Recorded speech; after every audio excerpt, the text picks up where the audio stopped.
We spent a lot of time talking about the Razer Blade 15-inch gaming laptop. In fact, we still think it's the best gaming laptop you can buy right now. But what about the Razer Blade Stealth? It's always been kind of a weird product in Razer's lineup because it doesn't have a discrete GPU.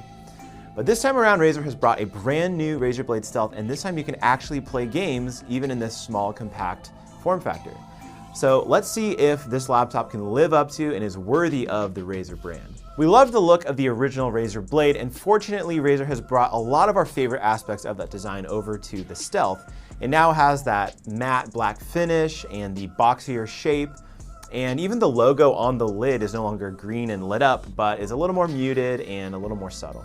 And even on the inside, the Razer Blade Stealth totally looks like just a shrunken down version of the 15-inch Razer Blade, whether that's with the trimmed down bezels along the display or the really enlarged trackpad down below the keyboard.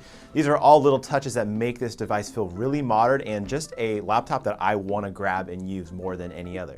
The keyboard itself feels great to type on. It's a chroma lit keyboard, but it's in a single zone lighting instead of a per key lighting. But overall, it's a really nice keyboard. I do have a couple problems though with the layout. Firstly, the keys on the edges of the keyboard deck are a little cut off, which is a little bit annoying. And then the second thing is that the Razer Blade Stealth comes with full-size up and down arrow keys, which is brought over from the Razer Blade again.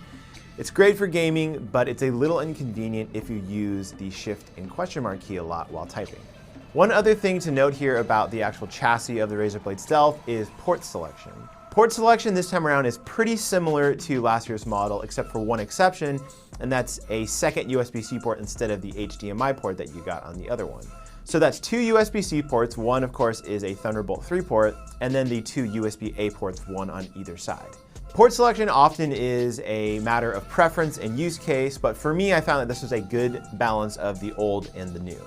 Outside of just looks, the Razer Blade Stealth really does have a lot of other good things going for it, such as the nice 1080p display. It's really bright, it gets over 400 nits, and has really nice colors as well.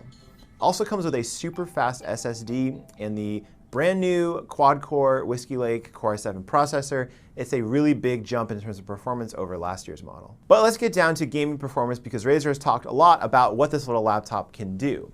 What you get with this unit is the NVIDIA MX150, but this is the 25-watt 4GB version, which is not the same one as you'll get in laptops like the MateBook X Pro. And supposedly we should be seeing some improvements in terms of game performance with this laptop and that discrete GPU.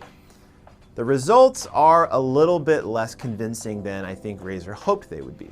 It is slightly better than the lower powered MX150, but it's nowhere near what you would need to power full 3D modern games with settings turned up. That doesn't mean you can't game at all though, as long as again that you remember that you're gonna have to play with the settings a little bit depending on the game you're playing. For example, we were able to get over 30 frames per second in Fortnite and Civilization 6, but with settings turned down to medium. That's even harder in a game like Battlefield 1 or other first-person shooters, where it's basically not playable unless you turn the screen resolution down, which nobody wants to do that. The one game where we did see some decent performance was in Rocket League, where we got over 60 frames per second. So if a game like that is the kind of thing you're interested in playing, this version of the MX150 will do you really well.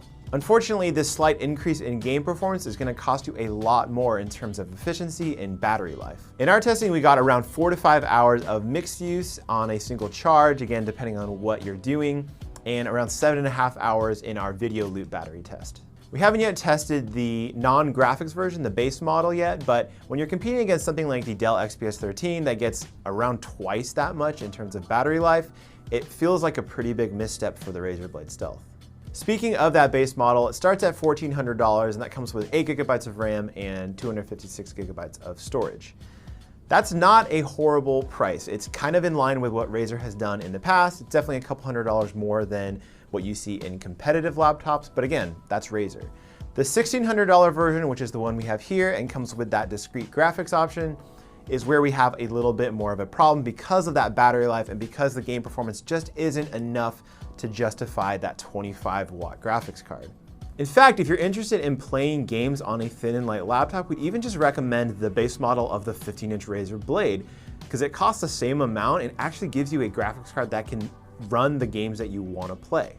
If you're just interested in a really solid, well-built, and beautiful laptop, we can recommend the Razer Blade Stealth.